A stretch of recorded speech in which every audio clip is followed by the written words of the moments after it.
edition of Coffee and Mary Jane, great martial artist. I gotta actually find a name that sticks. It may be 52 Block Talk. I don't know. I'm looking. We're still growing over here.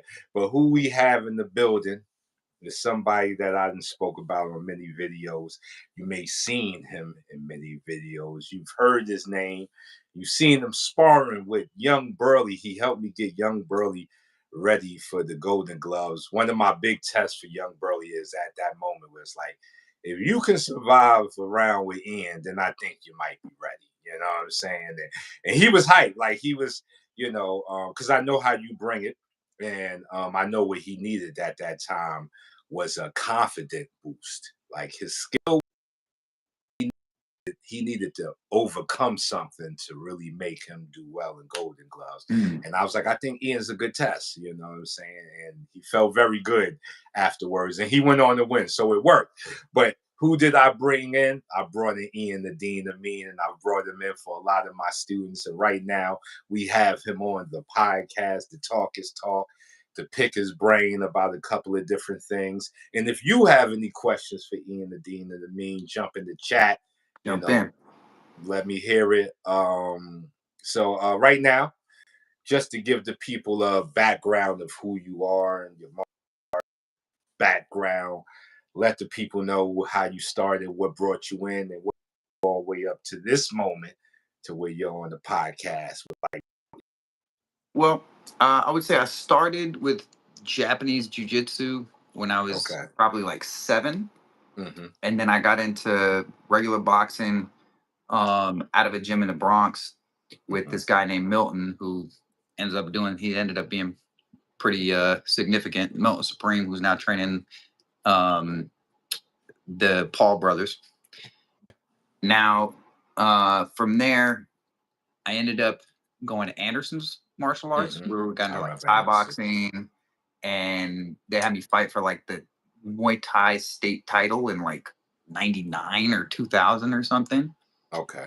And then that's all amateur stuff. And then, somewhere in the line we met Roberto, and that was game changing. Mr. Roberto Sharp, who's, Salute to Roberto Sharp. Can't say enough about the man. That's right. One of the smartest martial artists I've ever met, and like really changed my psychology when it comes to like how I approach studying martial arts, and like the ego and a lot of other elements of like being human around, people's concept of what a fight is or what martial arts is. It's like they're so confined on like, oh, I'm gonna win. I'm gonna, there's a lot of ego involved. Roberto is a man who can really, really, really make you aware. See your ego, of your ego. Yes. So, Roberto was great, and through Roberto, I met Mr. Wilson Pitts. Who, he's One Room Schoolhouse, and for the people that are listening, because I always tell some people look at me like I'm lying. Sum up Wilson Pitts in a few words, what would you say? He is the mad scientist. He is the man with the information. Like, if you really want the information, you got to go get it. Like, it's not going to be given to you. You have to be ready to receive it, right? So, like, what are you willing to sacrifice to take your journey? You know what I'm saying? That's kind of so are you saying dealing with Wilson is a sacrifice? Is that what you're saying? I'm saying dealing with any martial art is a sacrifice, right? But with Wilson, I think he makes you, he cuts out all the bullshit. Like where Roberto is playing into this, like, we're going to make you aware of the ego thing. Wilson will slap your ego and you're going to be standing there like, yo, where did that shit go? Hold on. That's just, oh shit. It's just me here. Oh, fuck. Yep. Yes. Yes. It's like, yes. That was a good metaphor. He will slap the shit out your ego. Yeah, like your shit is leaving the room, right? Your shit will leave the building. One way or another, your ego is going to leave the building. And, it feels like anything that I would have to say that is negative about Wilson would be a response to my ego being bruised and my own weaknesses that I didn't want to face. Bars. Does that make sense? Bars. I did it. Like, it makes more than sense. I went through the process. Bars. I know So, exactly what you're talking about. Yeah. You know, for a long time, I didn't think he liked me.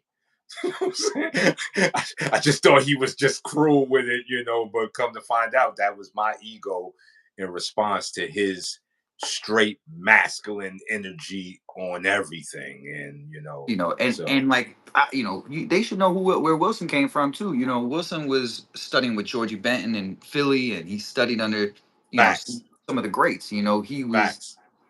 Talk about it. He was kicked out of a gym one time for making Saad Muhammad look bad. Facts. You know, like, this man forgot more about boxing than most people will ever know. You know, like, the people that he was in the backyard with were setting world records in their basement and not telling anybody. You know what I mean? Like, his best friend Rick, who built he was to build like sophisticated fitness equipment. He was lifting, like, literally breaking Olympic lifting records in his basement. You know, they had a ring that they built out, but there's some real, like, they're not looking for credit kind of guys. You know what I mean? Yes. Like, they're just doing, like, Wilson's perspective is the research is internal, right? So, like, there's no, like, broadcasting the information that's really going to let anybody else receive it. It's like helping somebody else study themselves. You know what I mean? Like, helping them study their own weaknesses and their own mechanics and how they throw a punch and how they think, like Cuss on Fear, right? Like how Cuss sort of like honed Tyson psychology around fear. Yes. Right. Yes. Like,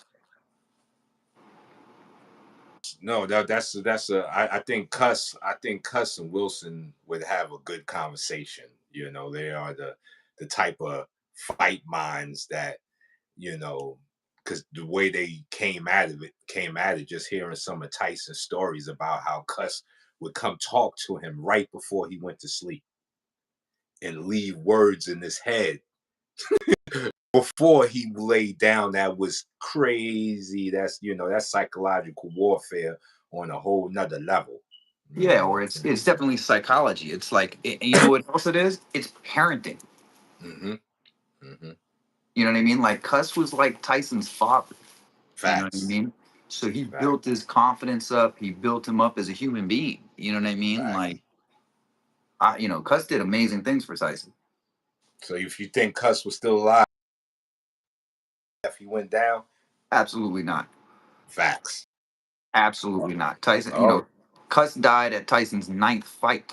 Tyson was like 18 years old, and at that time, Tyson was going to sleep at 9:30 and working out 5 times a day and doing 500 sit-ups, 500 jumping jacks, 500 push-ups, and 500 squats on top of his 3 workouts a day. Yeah. On top of his 5-mile runs like twice a day. Emulating Rocky Marciano's shadow boxing at night. You know what I mean? Like, watching videos with Cuss late into the mornings. Like, yeah, he was all about it. And then when Cuss died, he had no structure. Bars. Then he got into it with downfall of Mike. Yeah, he got into it with Rooney because he hit on Rooney's daughter, and Rooney flipped on him, and then he fired Rooney. I think Rooney pulled a gun on him or something. Yeah, Rooney pulled out the medal on him. Yeah. Rooney pulled out a gun on him. Rooney was about that business. Yeah, Rooney ain't want no part. Don't fuck with my daughter. Rooney ain't want to run up on him without that weapon. That was a very smart move by Rooney, because if he would have came without that medal, he gave a whole nother meaning to the peekaboo style. Yeah. Rooney said, "I ain't talking to that monster without the sticks." Oh, he said it was. Roger W. You are correct. It was Teddy Atlas's daughter. Yeah, it was Teddy. Is that true? It was true. Roger W. is correct. That was Teddy. No shit. Great correction. Great correction. Interesting. So then, what was the connection to the fallout with Rooney? With Kevin Rooney, what was the fallout with Kevin Rooney? I think, well, not that Kevin Rooney never had a big part with Mike, but he was like the third man on the level. I think it would have been Teddy, then Rooney, as far as like structure. You know what I'm saying? So I'm not too sure what happened with Kevin Rooney. That's It's funny. probably the disintegration of Teddy too. I appreciate whoever Roger W is too, because I'm gonna look into this more. No, he's correct. No, I he's really correct. did think He's it was Rooney. absolutely correct. He's absolutely correct. Teddy told the story and everything. He's absolutely correct. Getting back. But thank you, Mr. Roger W.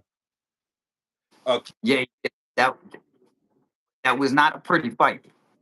Alexis put Kevin Rooney to sleep with the peekaboo. Like I just did a reaction video of how Alexis solved the puzzle of the peekaboo style. Going back to Roberto, he made us study Alexis Arguello like on repeat, or he made me study Arguello. He made you study prior. No, right? I studied the Guayo. No, Wilson definitely opened up. Wilson loved the Guayo. Because his gentleman-like style, he loved the Guayo. So yeah, he definitely made me study. I watched all of Guayo's fights. The gentleman can't, and of course the end of Alexis with Aaron Pryor. You can't take away Aaron. Aaron Pryor is just one of those jewels that just went under the radar. We talking about defense, to punch, to box, to brawl. Man had everything. He was really everything. His combination punches were phenomenal. You know what I mean? That's what I'm saying. He was everything. He power puncher. He was a combination puncher. Talk about somebody who threw punches and bunches. You know what I'm saying? Oh, yeah. Pryor would throw like 5 in a clip, and his chin would be in the air. But even that's what I'm saying. Even besides that, talk about his chin. He took Alexis Arguello's right hand like a tic-tac. The same right hand that had to sleep. Aaron Pryor ate that bit, shook it off. And he was about that business. It wasn't just Alexis that he did that with. He had no problem taking one on the chin, baby. He had no problem with Pryor. The man was different. Pryor was an animal. I think did you see him fight? I think he fought Hearns in the amateurs. Did you see that? I didn't see that one. I would love to see that. That's just crazy. That's just crazy. Anybody who has not seen that should go fucking Google that shit, because that shit. Hearns versus Aaron Pryor. Wow, I'm pretty sure that was a shooting gallery. I'm pretty that shit was the Wild Wild West. So let me pivot on the amateur fights, because we were meant to get to transition into Bivol and Beterbiev. And going into that fight, one of the reasons that I was going with Beterbiev was because of how he fought Usyk 3 times in the amateurs. Okay.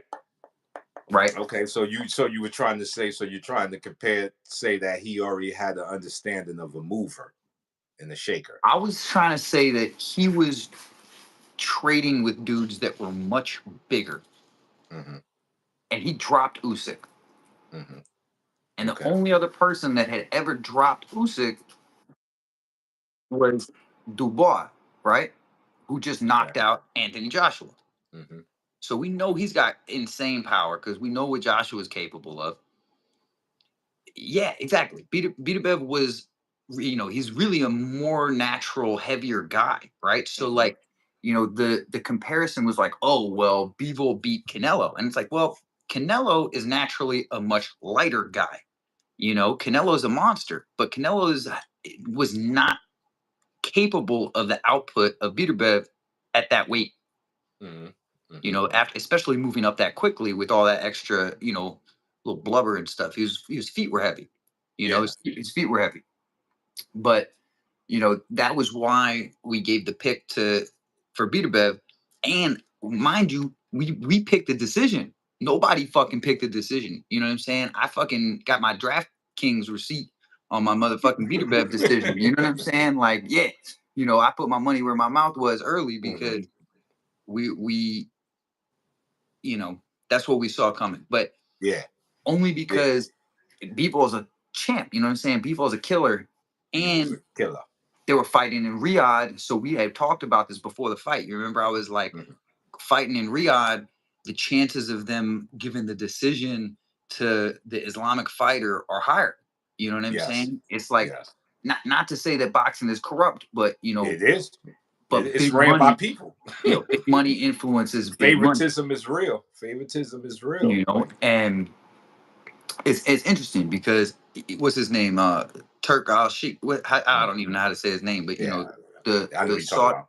Yeah, he said afterwards that he thought that it was like an unfair decision and blah blah blah. But like, really, it felt like that was the decision going into it. Like they wanted Beterbiev to win. Like in his corner, they had the Turkish president. You know what I'm saying? Like it was like all power to Saudi prince. Like it was all like respect to the money. You know what I'm saying? It was an interesting.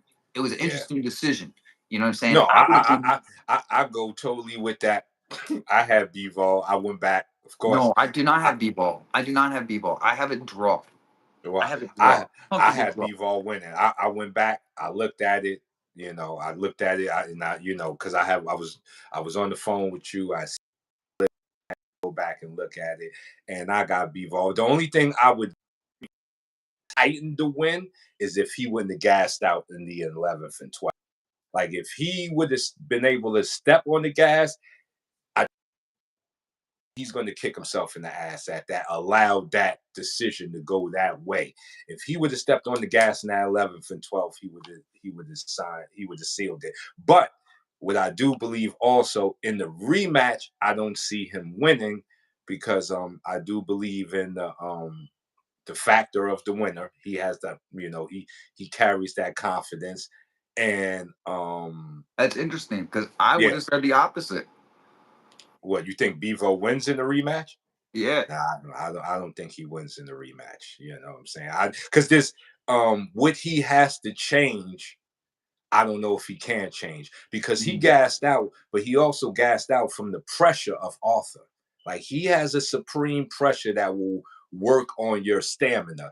And I don't know how you can change that because Beterbiev is not going to change. He's going to bring the same style into the rematch and maybe more aggressive this time. So how do you change that? Bivol's a champ. You know what I'm saying? Bivol was able to counterpunch and control the range and do all the things.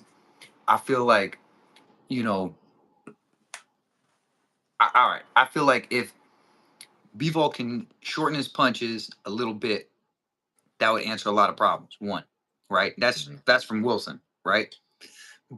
But you're right. Beterbiev is coming forward. He's putting pressure. But Bivol was successful at landing. He just wasn't successful at like pacing himself throughout the fight. And he like. And because I'm saying pressure. That's the pressure. Bivol did it very well. Canelo, but Canelo didn't have that pressure. But no, he was walking them down. Started. Bivol was fighting off the back foot before he gained his confidence and then started beating on what's the name. Canelo. But Arthur is not going to because stop. He was fat. Exactly. Exactly. Arthur's not going to stop. He's going to put out a higher volume. He's doubling Canelo's output. You know what I mean? 100%. And he's walking forward the whole time. And he's got a bigger chin, a harder chin than fucking Canelo. He's willing to take him. Yep. He's going to be harder to stop. But that being said, Bivol's jab and a couple of counterpunching flurries per round could take a decision in the next fight. And well, that's the only way he can win. Like that's why I figured that, the only way Bivol can really win is through a decision. Is he knocking Arthur out? I doubt it. No. I seriously doubt it. No. And yes, you're right, Roger. Canelo wants no smoke from that man. Canelo doesn't want any part of Beterbiev. Well, Canelo called him out. No, Arthur turned down the fight, not Canelo. At what weight, though? At what weight?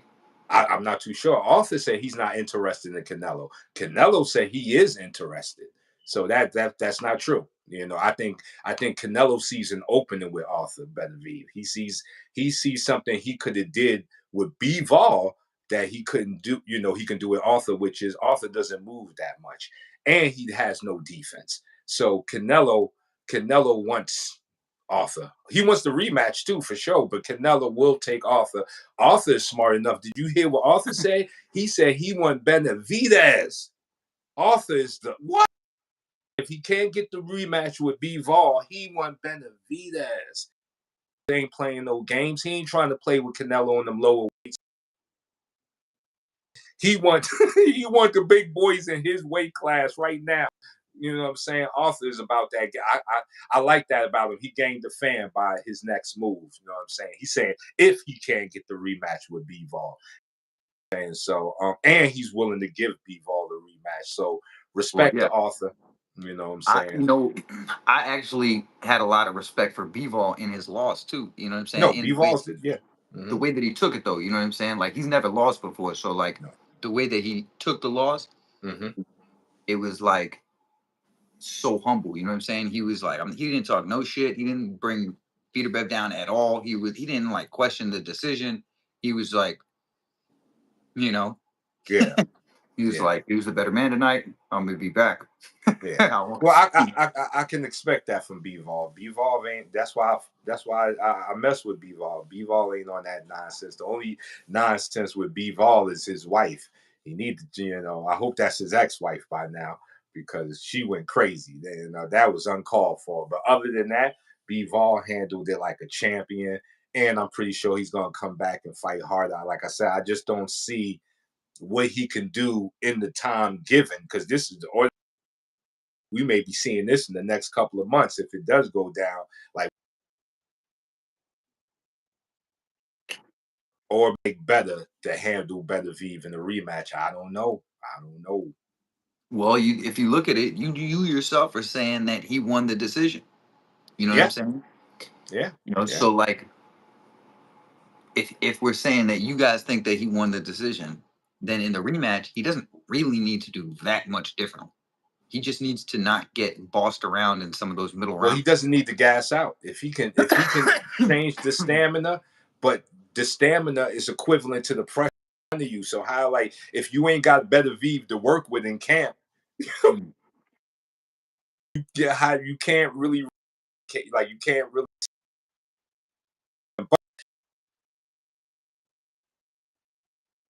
the Russian style. I think if anything, he's put Russian coaches on the map. Like a lot of people are going to run out to go get the Russian coach right now after Bivol, and that's dope. But like I said, I don't know. I can't see Bivol doing better in the rematch. All right, Joshua Dubai. Well, I think we, that was sort of an interesting fight, but I mean, Dubois kind of came in underrated because of his loss to Usyk, but his loss to Usyk was really a robbery, right? Because that low blow was really not a low blow; it was a body punch. It was and a they body gave blow. him 5 minutes to recover, and then it was still a split decision, and people still argued about it, even without the knockdown. Yes. Right. So, like, okay, take that into consideration. That's his only loss, and then he knocks out Joshua, like, brutally, right? He's a real contender. Like, I want to see the rematch with him and Usyk. That can, with his win over Joshua, he definitely puts himself in contention. Either that, I mean, it's like, who do you give him? Like, if he knocks out Fury, which I think he will, right? I think he could knock Fury out. Joyce stopped Dubois. Okay. I'm not really a fan of Dubois. He done put himself in contention, but let's see where he can go from here. I'm not too sure. Maybe he can get him a Deontay Wilder fight, make himself look better. He can definitely be Wilder. But that doesn't make it. I mean, Wilder doesn't even make you look better at this point. Not really. Not really. Unless you're in obscurity. You know what I mean? Like, the heavyweight division, I'm sorry, is in tatters. Like the heavyweight, with what's the name, the dude that was supposed to be like the up and coming, he just got beat up by that African dude. What was it? Anderson, yeah, man. Yeah, Bukaw, I loved that fight, bro. Did you see Bukaw going into that fight? Bukaw put a tap him on the shoulder, and he was like, "You got a tough chin, huh? Okay, we'll see." Yeah, that uppercut he hit. That uppercut he hit him with, man. That should be criminal. Like, I that like his uppercut trainer was too. disgusting, son. Disgusting. I like them, bro. I like him and his Yo, trainer have a dope he relationship. almost disconnected his Wi-Fi. He almost got his Wi-Fi disconnected permanently because He did, bro. that uppercut was in that everything was just like, oh, he's a problem. I'm more of his fan right now. What's his name again? Macau. Macau? Yeah. Yeah. I'm with him. Yeah. I'm with him. I think they should put him against the Chinese dude that knocked out Deontay. That would be a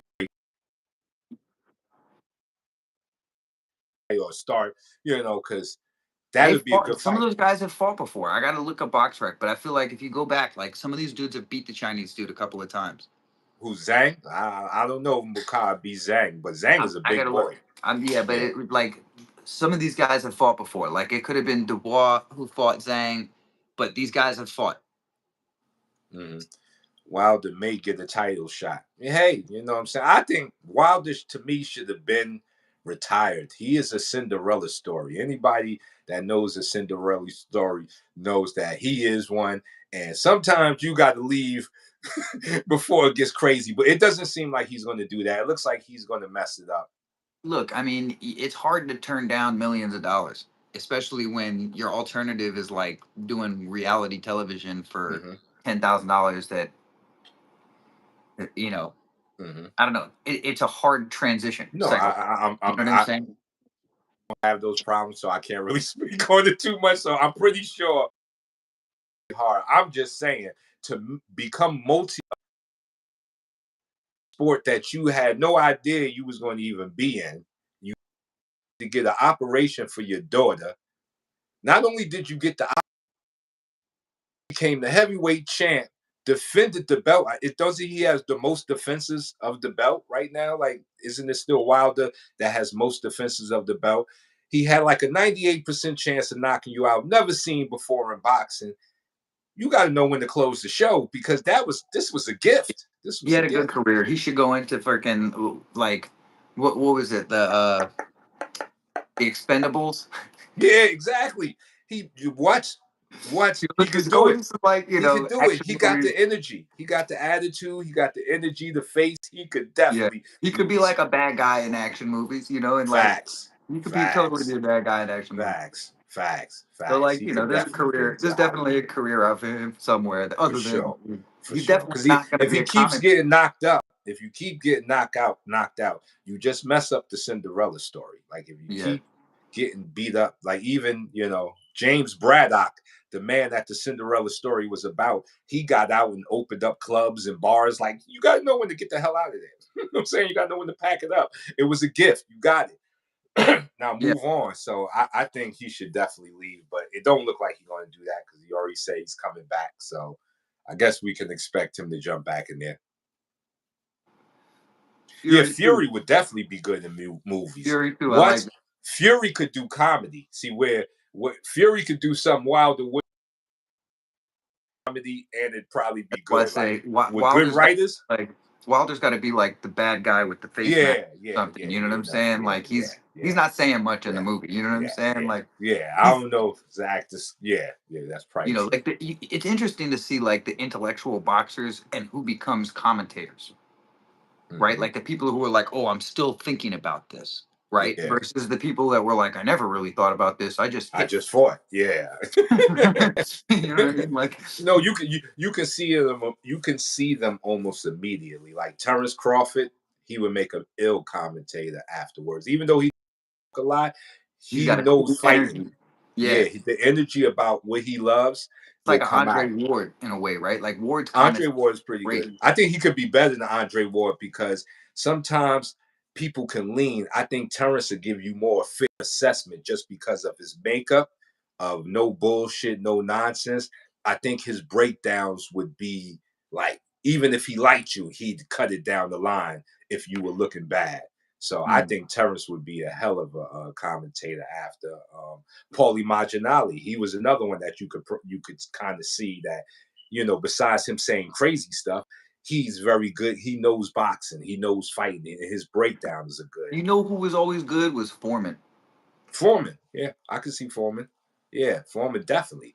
Foreman been in enough He was good. scrapes and type of fights. Like Ali mentally mind effed him and left him messed up after that fight. You know, he talked about he was mentally messed up after the Ali fight. You know what I'm saying? So Well, he he's took been in 20 enough of years those off boxing. situations.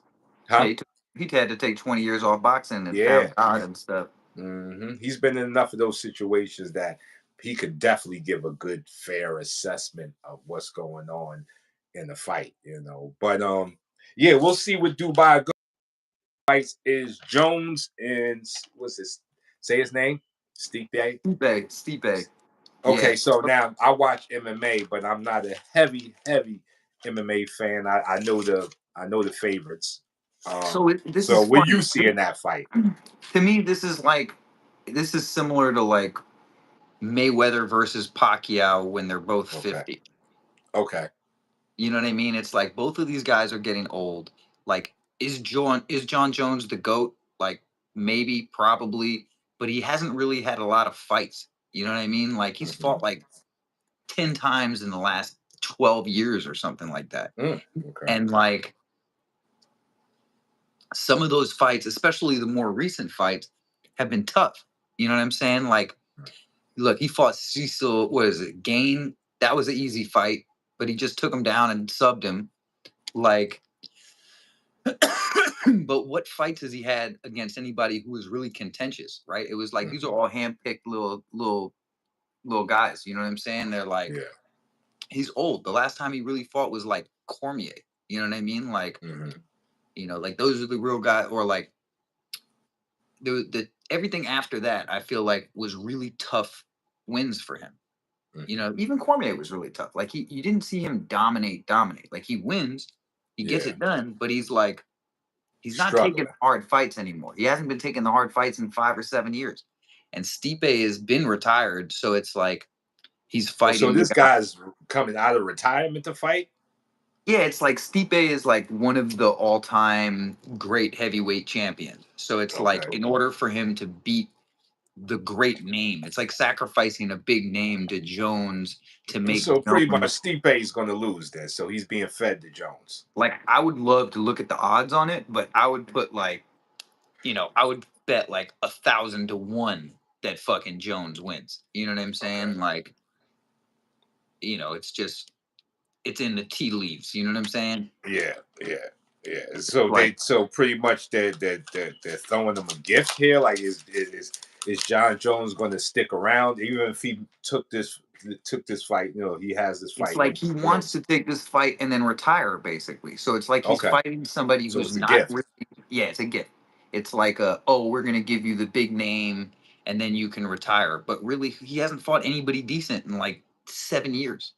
Okay, Like what? There was the kid Dominic. I forget his name. He was the champ, and Jones beat him, but like just barely. And like Jones will fight, and then he won't fight for like 2 years. Everybody else defends their title like twice a year. Jones fights like once every 2 years. It makes no sense. Well, you know, as Roger W. had saying, he has issues outside the octagon. Yeah, I mean, he's That I've crazy. seen some of those issues. Like he's a wild man. Like he has to be, he's a wild man, son. Like John Jones. Like certain things about yourself, you need to keep out the public so you can fantasy riding high. Once you let everybody in on the into your world and they kind of see you're a maniac, that's definitely going to affect your ability to put asses in the seats and keep people behind you. He And still so, puts but him in the seats. It's just uh, they take away his contracts. They like he yeah, that's what tested I'm saying. positive. Like, yeah, it's going to affect your bottom line. So, but the fact that they're giving him a going away party, it means they really love him. And last person I seen get one of those was Sugar Ray Robinson. So that means they really must love him if they're going to say, now get up out of here before you mess it up, before you mess up the whole thing. You know, you kill the fantasy. So that means they really love him. But I definitely mess with John Jones. He's an animal. He's a well-rounded fighter, and like Yeah, he's an animal. that's why people say he's the GOAT. He's got good hands, he's got good elbows, he's got real dangerous elbows. He like knows when to throw them. He's got great Thai boxing. His wrestling is like freaking amazing. you know. So like, it's a crazy combination, and Yeah. he's got like a real killer instinct, like some real street level killer instinct shit. You know what I'm saying? Like, So compared to his compared to Pereira's, same or more? I would love to see him versus Pereira. Love to see him versus Pereira. Yeah, I would love to see that shit. I think Pereira could get him, but like Jones could take him down and wrestle him. Like Jones wouldn't want to kickbox with Pereira. But Jones is not standing and trading and playing that game with him. Like that's one thing that Jones was always really good at, was like fighting people where they're weakest at. Okay. Right? That's what made him like the GOAT, kind of, was like he in a way he's kind of like an Andre Ward, where it's like he's not super fancy and like he's not doing the same shit every time. You know what I'm saying? He's knocking out one dude with a head kick and then fucking submitting a dude on some heavy wrestling shit. You know what I'm saying? It's Okay. like, you Yeah. know, it's totally different. But it's like, hey, he knocked out the fucking wrestler with a head kick, and then he submitted the kickboxer with a key lock. So he's fighting dudes outside of their expertise or outside of their area of expertise. You know what I mean? Smart. And that's what makes him so good, is he's smart and he's a freaking stone cold killer. So when, you know, Pereira, he's a killer, and I'm not going to say he's a one-dimensional killer. He's phenomenal. I mean, he's just amazing. The more I see Pereira fight, the more I like him. But John Jones is a really big dude, and he, you know, I feel like he could take Pereira down. That would be a problem. That would be a problem. Yeah, Pereira's ground game is good and his takedown defense is amazing. But John Jones he's a big boy and he knows what he's doing. You know what I mean? Well, Pereira is definitely one of my all-time favorites right now. You know what I'm saying? All right. Well, let's get down, breakdown for the people on the chat. We ain't got a lot, but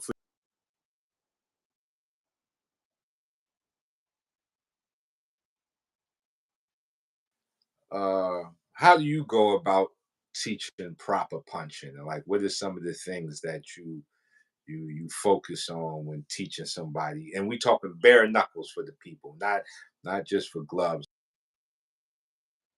You know, how to even make a proper fist. What are the things you're looking for to do if you're in a bare knuckle fight and you're throwing blows? Yeah, I think what you're talking about is trying not to hurt yourself hitting something that's hard, right? So you're talking about alignment, Yeah, that's part of it. Yes, for sure, for sure. posture, and alignment. I mean, Hmm. there's a large part of this that's, you know, we're talking about punching, but I feel like the first thing we should be talking about is not getting fucking hit, Okay. right? Yeah, well, So like, that's true. so Well, like, you know, this is you know we do represent 52 blocks over here. So yeah. Hmm. so like, I think that what we're talking about is needing a base of not, you know, evasive movement to set up a clean punch. You know what I mean? Like the idea of just throwing a punch from a But even when vacuum. the setup is clean, like how are you throwing the punch? Like there's people that believe you should have your hands open to right before the moment of impact. What do you feel about that technique? I'm gonna say that there's no wrong way to hit if it works, Mm, right? If it's well, break that functional. down further.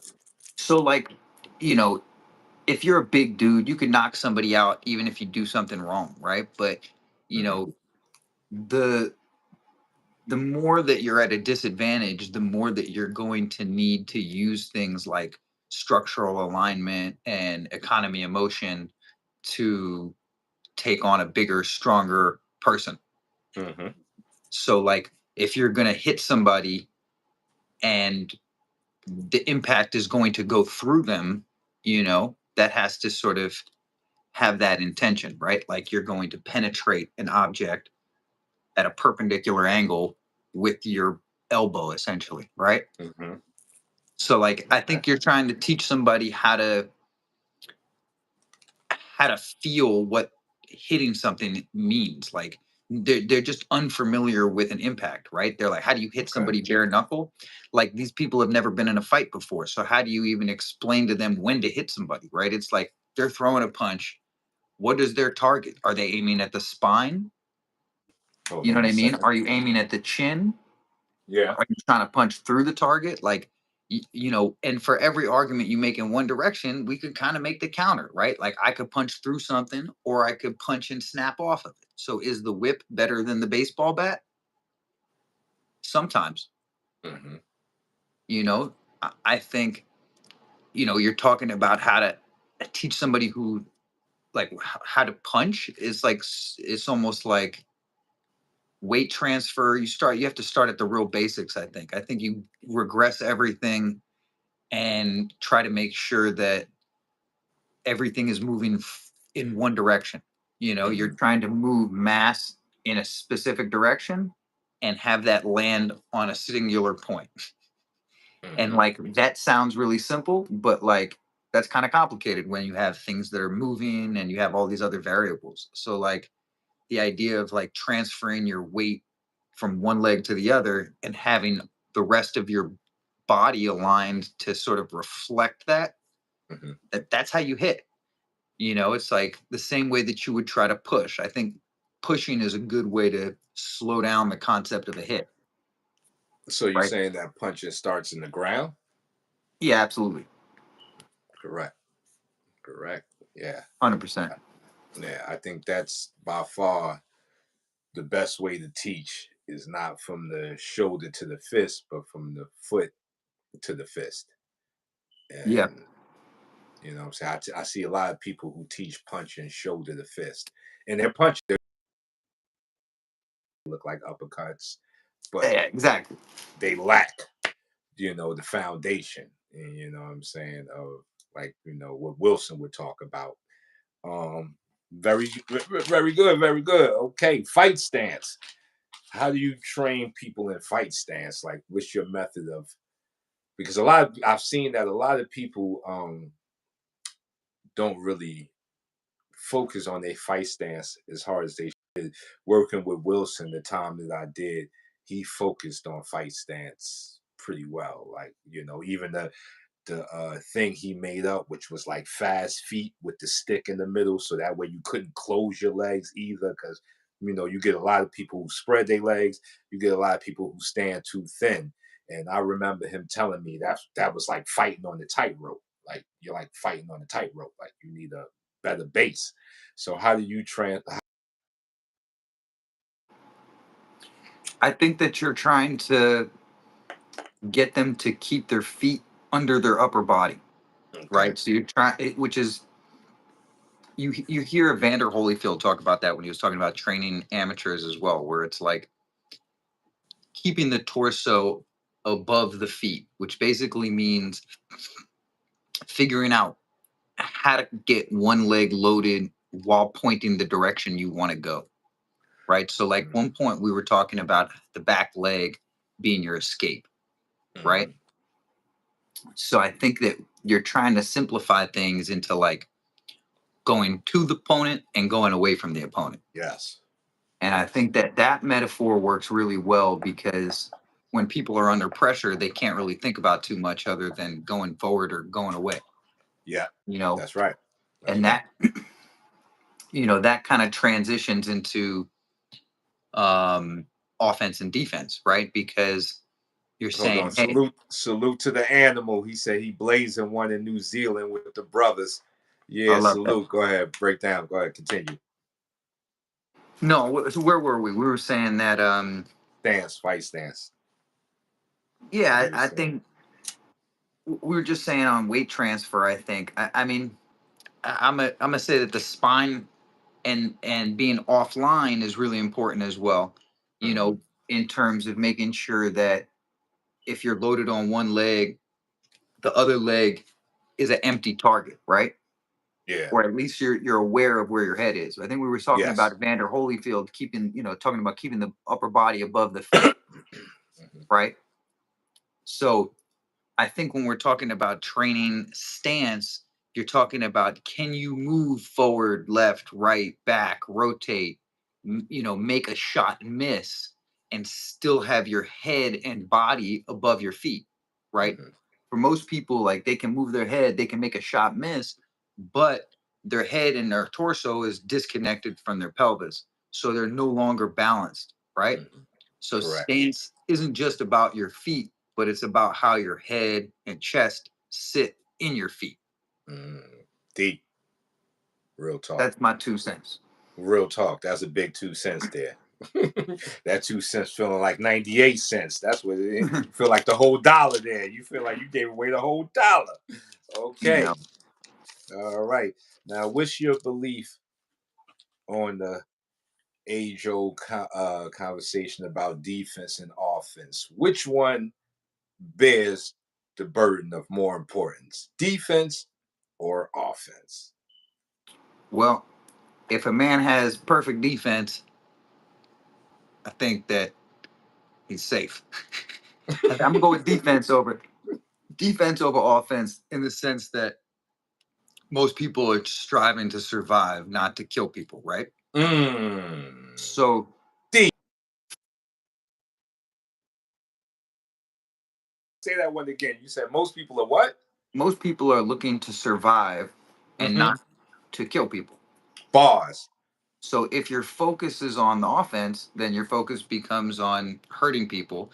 But the problem with that is that in your uh singular horse blinded focus, you're neglecting the fact that you're also exposing yourself often when you're opening yourself in offense. So I think the idea of defense allows you to be more aware of what you're exposing when you're taking risks offensively. So you're saying it would be harder to knock out the 100% defense man than the 100% offense man. Yeah, you're not knocking out the 100% defense, man.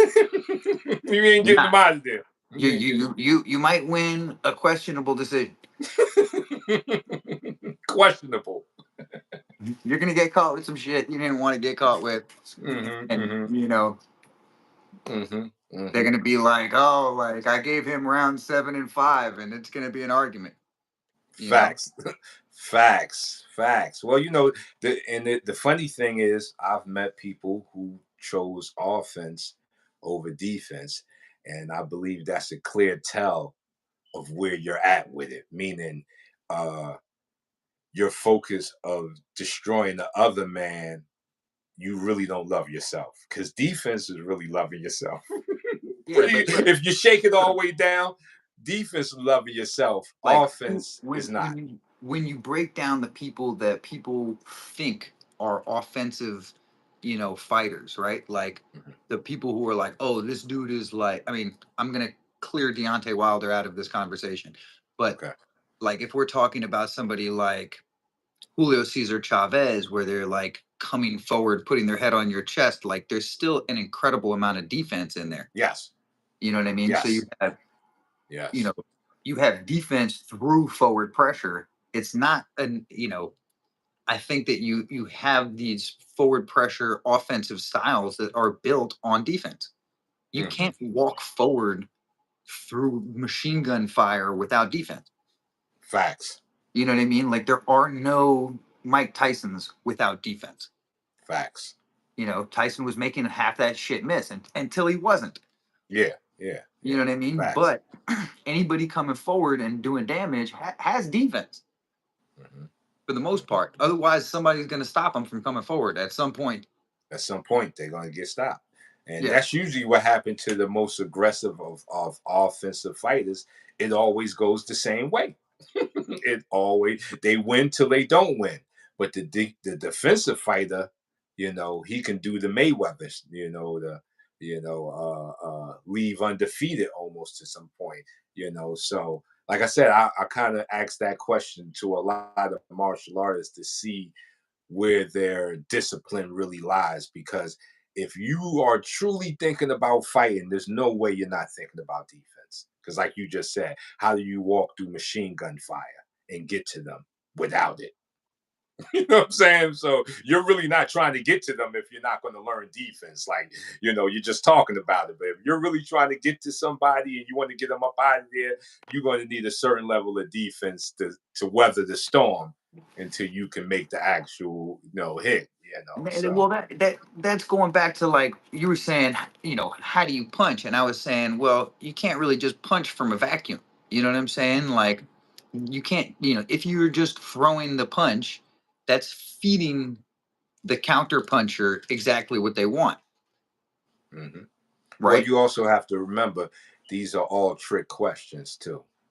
And the part of the trickery of the question is that people don't know what they're talking about.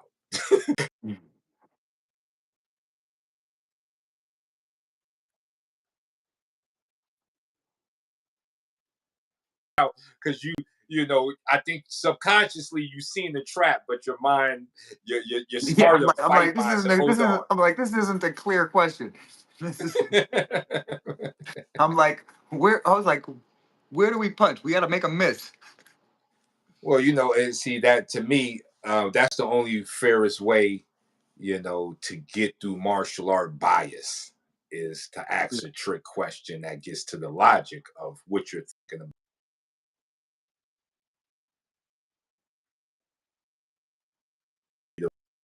Technical talk. I need to hear about the other stuff that's really going to matter when the fight goes on. And that's why I brought you on, because I knew you would deliver. Yeah. Well, okay, so let's talk about what are the three main reasons that you think people lose a fight. You remember this one?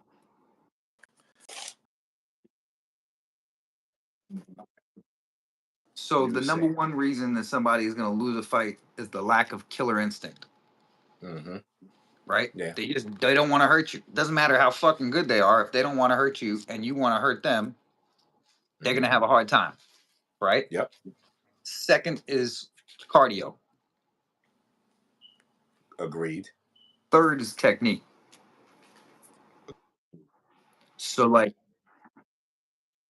100% in that order, right? Mm-hmm. Because you could have great condition, you could have great conditioning and beat somebody who's technically really good if they're only Yes. really good for 30 seconds. Mm-hmm. You know what I mean? You can get fucked up for 30 seconds and then Yep.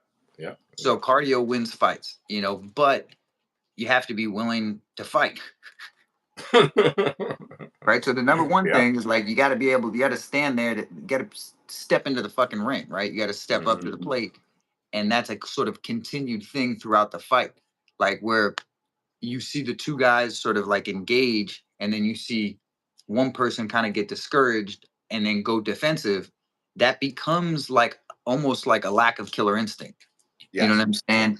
Now, what you see with people who are highly evolved defensively is people like Mayweather, where even as they're becoming evasive, they're still thinking about how to turn that back into something offensive. Mm-hmm. Right. So even though they're fleeing, right, they're in 100%. They're consciously making a run for it. Mm-hmm. You know what I'm saying? They're Mm-hmm. like, no, no, no, I don't want to be here. Right. Mm-hmm. That's a lack of killer instinct. Okay. But the ability to turn around and change that perspective and narrative quickly, that's a counterpuncher's entire strategy. Yes, sir. Yes, sir. Yes, sir. That's what they live on. I'm one of them. The counterpuncher's dream right there too, and to make you believe he is running, so you go all the way in. You Exactly. come all the way in and come after me and step into.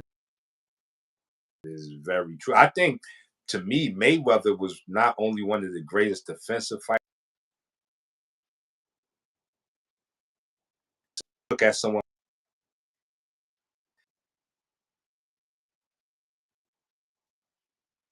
Mhm.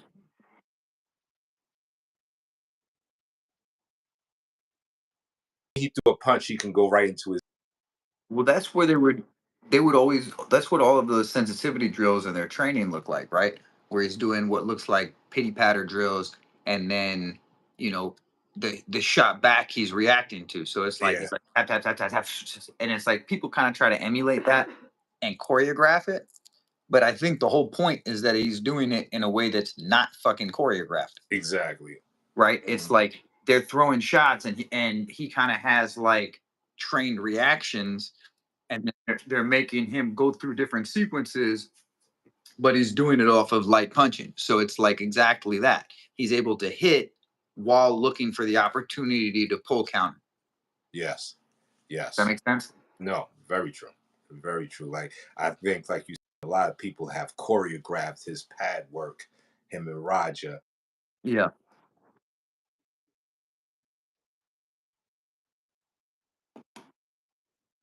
Exactly. And the freestyling is the art of it. You know what I'm saying? That's the whole thing.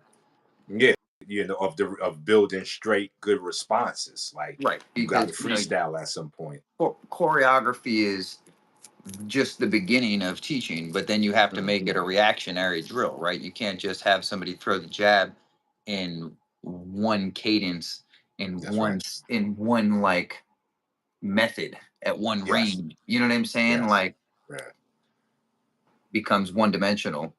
No, definitely, definitely. No, I think the Mayweather pad work drill has been bastardized more than any other pad work drill ever created in boxing. Like so many people like do it at a level where they're actually making you worse because it's lacking all of the true fundamentals.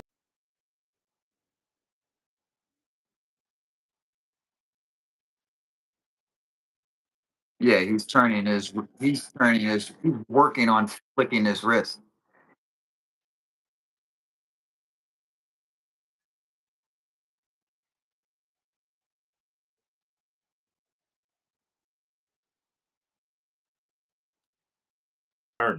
So, you know what I'm saying? I like I said, a lot of the juice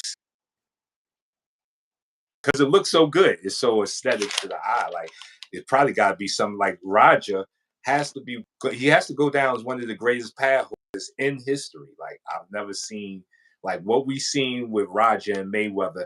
Tell me who you seen do it before him. I've never seen that done before Raja. Like, and I've I don't seen a know. lot of I pad work. mean, look, I'm sure there's been some creative things done in the past. You know, like it's all been done, you know, in somebody's backyard. You know what I'm saying? Yeah, I think we would have seen more of it. That pad work took over boxing. Like that It's true. pad work, like to use pads, you don't have to use it like that to be effective. That was, you know what I'm saying? Like there are other ways to use pads that look less pretty. So he brought in was an effective pretty, which was never seen in pad work before Raja. Like I've never seen that before Raja. And now after Raja,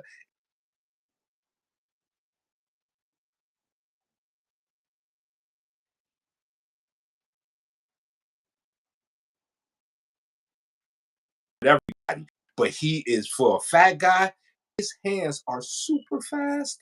Like I gotta look like, is these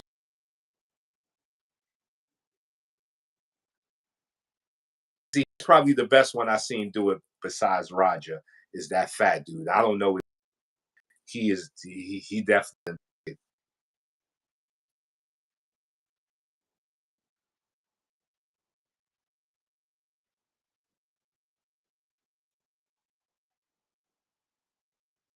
run too. So I feel like he has him doing it off of like explosive punching. Basically, it's just like it's the same idea where you're doing like sensitivity pulls with the head off of different types of just like explosive straight punching.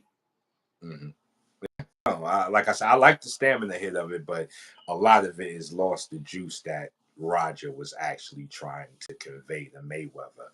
And Yep, you know, agreed. I see Mayweather trying to get pad holders, but he know he ain't gonna never find nothing like Roger being a What do you light. think of Mayweather training these dudes? Oh, it's gonna be a shit show. Like like he's no coach. Like it takes a certain type of mind to be a coach and a teacher, and it is not Mayweather.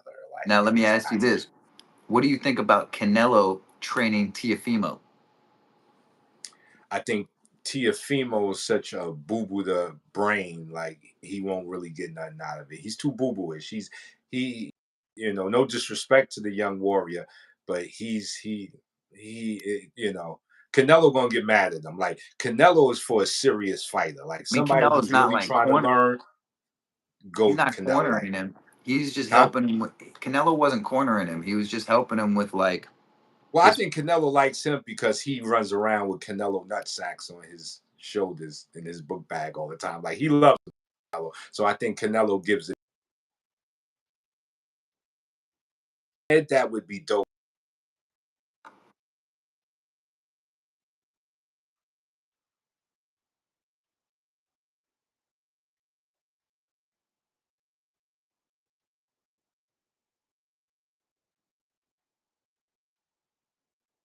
But mentally, not so much. And that matters. And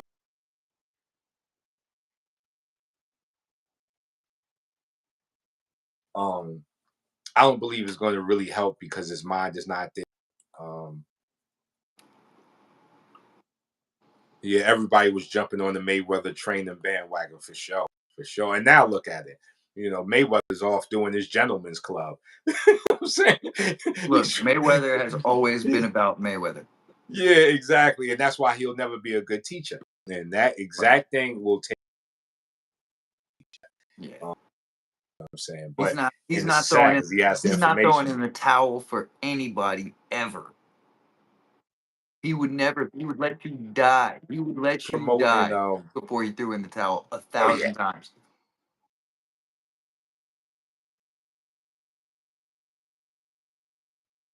Carmel Moulton is a superstar in the making. And the fact that he's not like, it should be all over his feed, it should be on his timeline.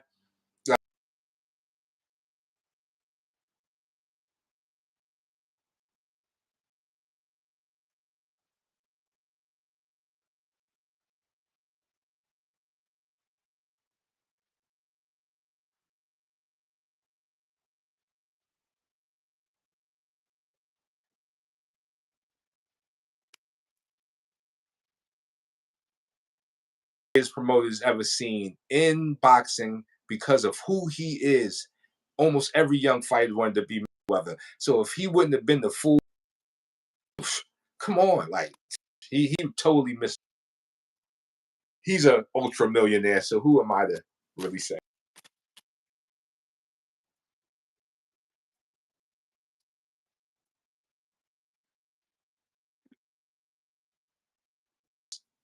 Yeah. You know what I'm saying? Hmm. So missed opportunity there. But Who else we I got? want to salute everybody that on this chat. We had Ian the Dean the Mean come through here, drop some wisdom on us, drop some info, talked fights. We kept it entertaining. Hopefully, if you was watching, you got entertained, you learned something. How martial artists that we bring in. Ian the Dean the Mean is my brother, so expect to see him back. But as always, hands up.